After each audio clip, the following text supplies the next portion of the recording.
Oi, tudo bem? Antes da gente começar, já deixa o like e se inscreve no canal, isso me ajuda muito. Agora, vem comigo porque a história de hoje tá cheia de mistério. Meu nome é Mariana, tenho 24 anos e sempre trabalhei como babá.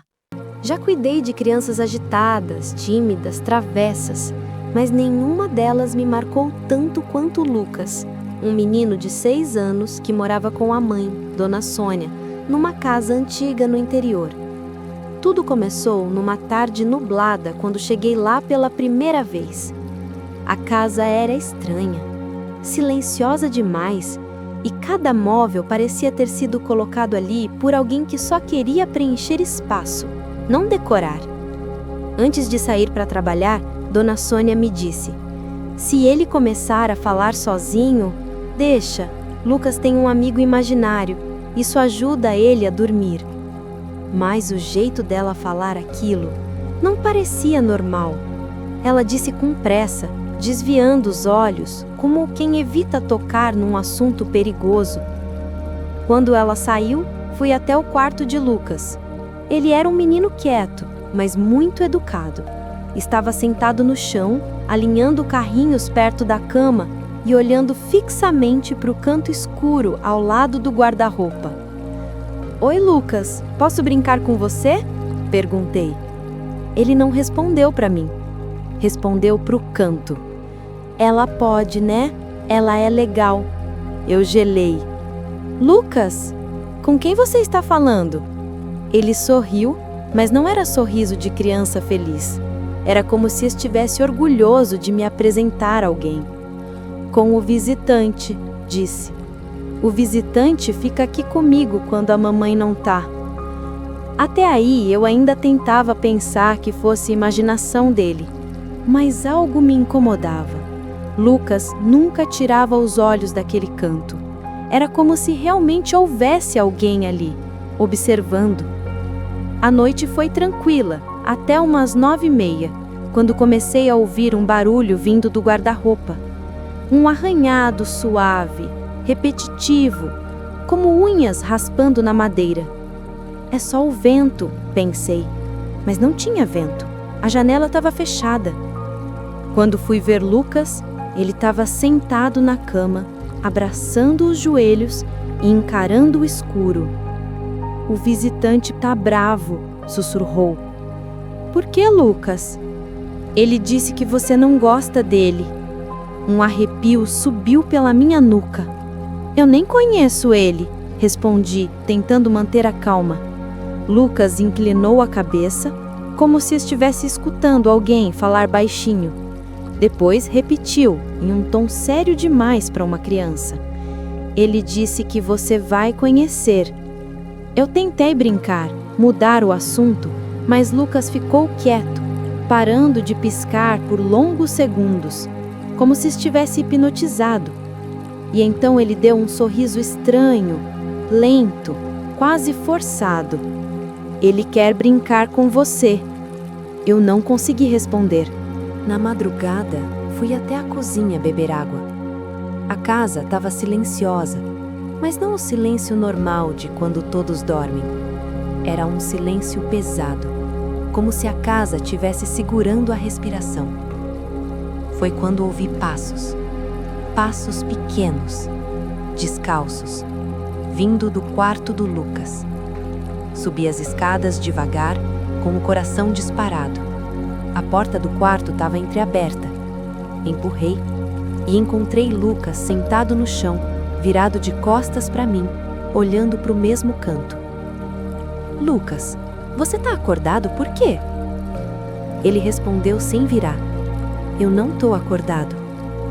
E antes que eu conseguisse perguntar qualquer coisa, ele virou a cabeça devagar, devagar demais, e os olhos dele estavam completamente vazios, como se não tivessem brilho. "É o visitante que tá usando a minha boca para falar." Meu corpo congelou. Eu disse o nome dele, chamei a atenção, levantei a voz. Finalmente ele piscou, como se tivesse despertado. Ele correu para o meu colo e começou a chorar. "Não deixe ele entrar, tia Mari. Não deixa. Decidi levar Lucas para a sala e deixar a luz acesa até a mãe dele chegar. Ele dormiu no meu colo, mas durante o sono murmurava palavras que eu não conseguia entender. Pareciam outras vozes, não infantis. E em vários momentos ele virava o rosto como se alguém estivesse tocando nele. Era quase 2 da manhã quando ouvi a porta da frente destrancar. Dona Sônia entrou correndo, desesperada, como se soubesse que algo ruim tinha acontecido. Ele acordou novamente, não foi? Eu perguntei o que estava acontecendo e ela hesitou. Depois, respirou fundo e disse: Lucas sempre foi uma criança tranquila até os 4 anos. Mas ele começou a falar com alguém que dizia ficar dentro do guarda-roupa. No começo, eu achava que era imaginação. Até que eu comecei a ouvir também. Ela olhou para o andar de cima, trêmula. Aquela coisa não é amigo imaginário. Nunca foi. De repente, Lucas acordou chorando. Ele tá na escada. Ele tá olhando pra gente. Nós olhamos. Não tinha nada lá. Mas a sensação era como se tivesse alguém parado no último degrau. A luz da sala piscou 2 vezes. E então veio um som. Um murmúrio baixo, arranhado, vindo de trás do sofá, como alguém respirando fundo tentando chamar a atenção.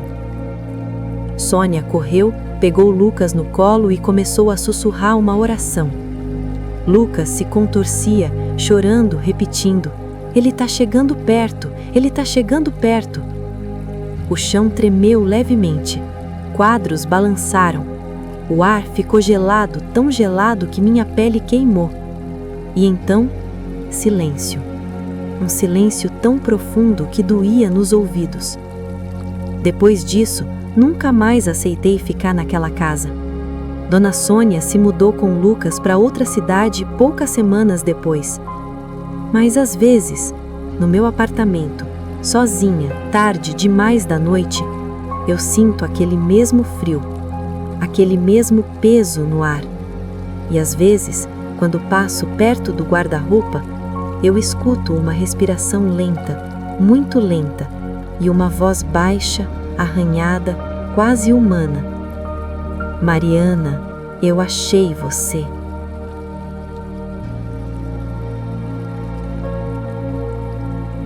Meu nome é Clara. Tenho 26 anos agora. Mas tudo aconteceu quando eu tinha 14. Foi no ano em que minha família se mudou para a casa 32 da rua Montenegro. Uma casa antiga, grande e que todos os vizinhos pareciam evitar. Na época, eu achava que era apenas superstição. Até conhecer o amigo do meu irmão de 6 anos, o Gabriel. A casa tinha um cheiro estranho, mistura de poeira com madeira úmida. Mas o que mais incomodava era a sensação constante de que tinha alguém observando. As portas rangiam, o corredor parecia sempre mais frio que o resto da casa e algumas janelas nunca ficavam fechadas, mesmo trancando. Mas foi Gabriel quem percebeu primeiro que havia algo errado. 3 dias depois da mudança, encontrei Gabriel no quarto dele, sentado no chão, conversando com alguém. Ele não estava brincando, ele estava respondendo pausas. Me aproximei e perguntei: Tá falando com quem, Gabi? Ele sorriu e respondeu: Com o Tico, ele mora aqui faz tempo. Achei fofo, pensei ser imaginação. Até perceber um detalhe. Gabriel estava olhando para o canto mais escuro do quarto, onde a luz nunca pegava direito. E, naquele canto, eu senti um calafrio que quase me fez vomitar. Na madrugada seguinte, acordei com passos no corredor. Passos leves, rápidos, como de uma criança correndo. Achei que fosse o Gabriel e saí do quarto. Mas o corredor estava vazio. Fui até o quarto dele. Ele dormia profundamente. Quando voltei, ouvi um sussurro atrás de mim. Não acorda ele. Travei. Não tinha ninguém. No dia seguinte, Gabriel me disse: O Tico falou para você não andar de noite. Ele não gosta. Meu corpo gelou. Uma semana depois, minha mãe encontrou vários desenhos no quarto do Gabriel, todos com a mesma figura. Uma criança pequena, pálida, com os olhos totalmente pretos, sem boca. Apenas 2 pontos ocupando metade do rosto. Do lado, Gabriel sorrindo, e embaixo escrito várias vezes: "Eu moro na casa 32". A partir daí, Gabriel começou a repetir algumas regras que o tal Tico teria dado para ele. Não entre no quarto depois das 11 da noite. Nunca abra a porta do sótão. Não olhe para o espelho grande da sala depois do pôr do sol. Nunca acorde Gabriel sem avisar o Tico. Quando perguntei o motivo, Gabriel respondeu com uma calma aterradora. Porque o Tico disse que se você fizer isso, ele vai ficar bravo com você. Um dia cheguei da escola e vi o espelho da sala coberto com um lençol. Minha mãe jurava que não fez aquilo. Quando tirei o pano, vi no reflexo uma criança parada atrás de mim. Pequena, pálida, com roupas antigas e olhos pretos, tão fundos que pareciam buracos. Quando virei, não tinha ninguém, mas no reflexo, ele sorriu. Naquela noite, ouvi barulhos pesados vindo do sótão. Parecia algo sendo arrastado. Peguei uma lanterna e subi, mesmo morrendo de medo. A porta estava entreaberta, mesmo sendo trancada por fora. Empurrei devagar. Lá dentro havia brinquedos antigos espalhados, um carrinho de madeira quebrado e um desenho enorme feito na parede com carvão. 2 crianças de mãos dadas. Uma era o Gabriel, a outra, a criatura de olhos pretos, e embaixo estava escrito: "Agora ele é meu". Achei que nada podia piorar. Até que piorou. Na madrugada seguinte, Gabriel apareceu no meu quarto, pálido, parado na porta. Ele disse: "Clara, o Tico tá bravo. Ele disse que você invadiu a casa dele". Antes que eu respondesse, a porta do meu quarto fechou com violência. A luz apagou e no escuro total ouvimos passos pequenos entrando no quarto. Passos lentos, arrastados.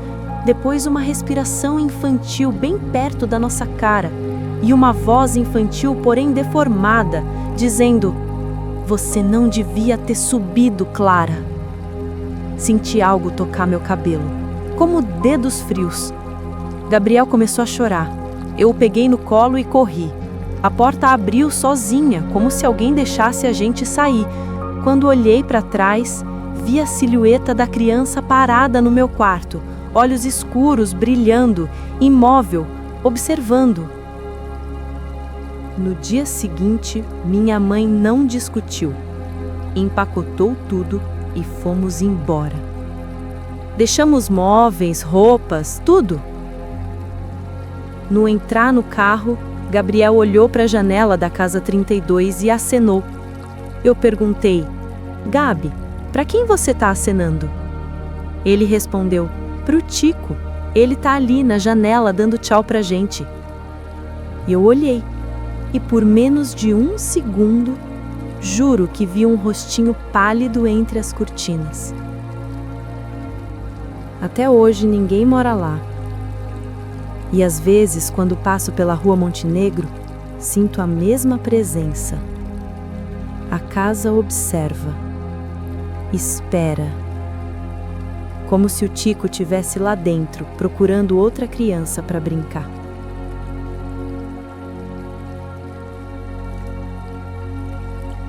Meu nome é Marina, tenho 28 anos e durante a maior parte da minha infância, eu vivi praticamente como mãe da minha irmã mais nova, Helena. Nossa mãe era enfermeira e passava longos plantões fora, então sobrava para mim cuidar da casa e da Helena. Ela sempre foi uma criança muito criativa, desenhos, músicas inventadas, histórias gigantes sobre princesas e monstros. Mas tudo mudou no dia em que ela conheceu Valentino. Foi numa tarde de domingo. Eu estava lavando louça quando ouvi Helena conversando animada no quarto. Não era novidade. Ela sempre falava com os brinquedos, mas dessa vez havia pausas, como se alguém respondesse. Fui até a porta e bati de leve. Tá falando com quem, Lê? Com o Valentino, ué. Ele mora atrás do armário. Eu ri na hora. Mais um amigo imaginário. Era normal. Só que naquela noite não parecia normal. Por volta das 2 da manhã, acordei com Helena chorando. Entrei no quarto correndo. Ela estava sentada na cama, abraçando os joelhos, olhando para o armário entreaberto. O Valentino tá bravo. Ele disse que você não gosta dele. Me arrepiei na hora. Amor, ele é só da sua imaginação. Nada vai te machucar. Antes que eu terminasse, a porta do armário bateu com força sozinha. Um estalo seco, alto. Helena gritou. E eu travei. Não havia vento, não havia janela aberta, não havia explicação. Valentino começa a aparecer nos desenhos. A situação piorou quando a escola ligou dizendo que Helena havia desenhado algo perturbador. Foi até lá ver. O desenho mostrava uma figura alta, magra, completamente cinza, sem rosto. Apenas um sorriso enorme desenhado com riscos vermelhos. Do lado, Helena tinha desenhado ela mesma, com os braços quebrados. Perguntei o que era aquilo. É o Valentino. Ele disse que quer brincar comigo até eu não conseguir mais levantar. A professora me olhou com um medo real. E naquele dia, percebi que aquilo não era brincadeira. As regras do Valentino. Helena começou a mudar. Deixou de ser alegre e espontânea. Ficou pálida, tremia à noite e toda noite me pedia a mesma coisa. Fecha o armário, mana. Ele gosta de sair quando tá escuro. A pior parte, ela começou a repetir regras que ele supostamente dava para ela. Não apague a luz do corredor. Nunca vire de costas pro armário. Não conte pra mãe. E nunca deixe Marina dormir no meu quarto. Quando perguntei por quê, Helena sussurrou.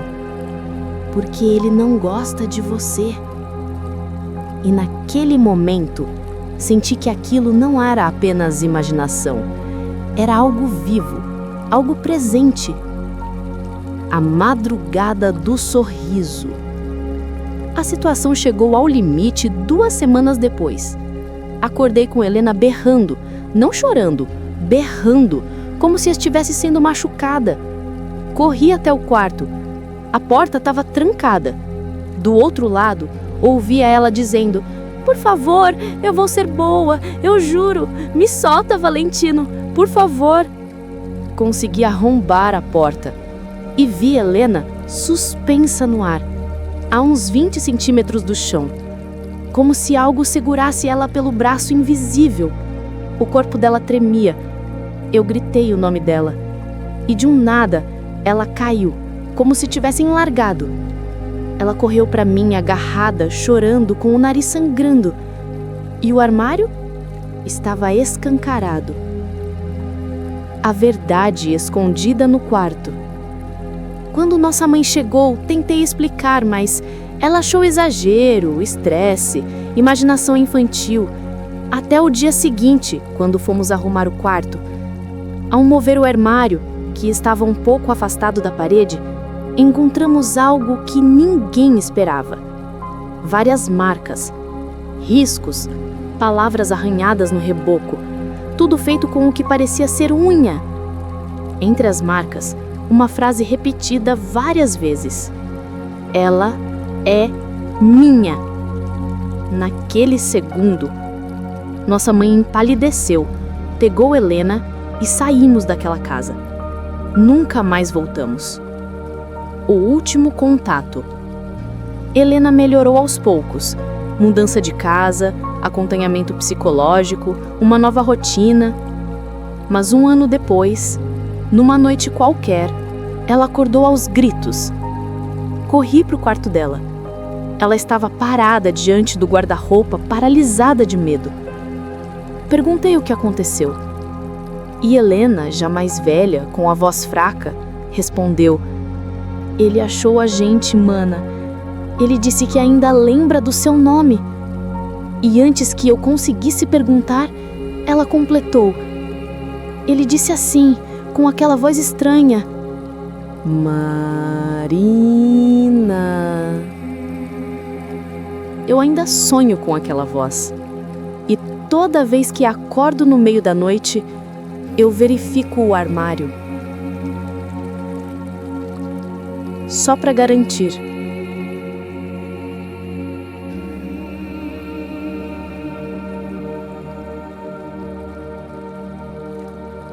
Essa história aconteceu há alguns anos, quando eu, Amanda, tinha 15 anos.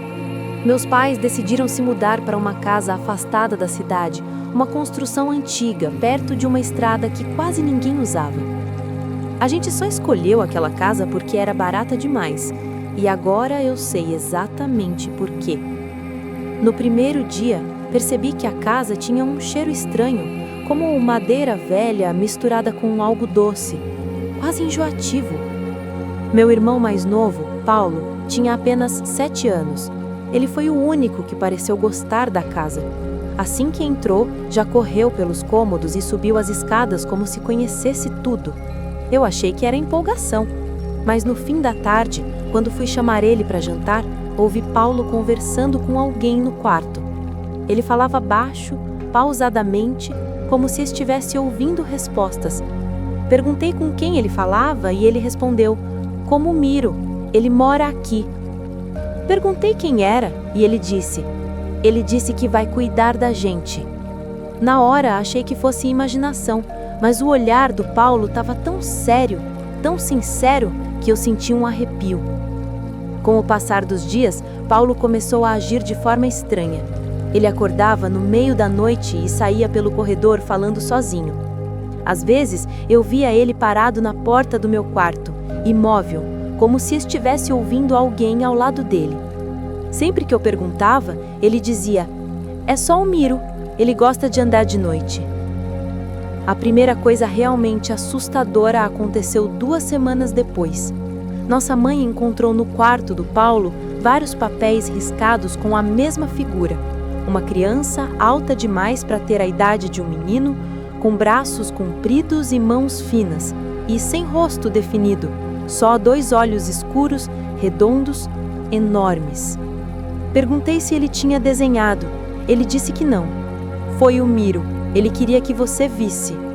Eu senti como se alguém tivesse me empurrado por dentro. A casa inteira parecia começar a reagir à presença desse amigo imaginário. Portas abriam sozinhas, a água da torneira ligava durante a madrugada e algumas vezes ouvíamos risadas vindas do sótão, risadas de criança, mas não era do Paulo. Uma noite, acordei com o som de algo arranhando a parede do meu quarto. Quando acendi a luz, havia riscos fundos na madeira, como se unhas tivessem passado ali.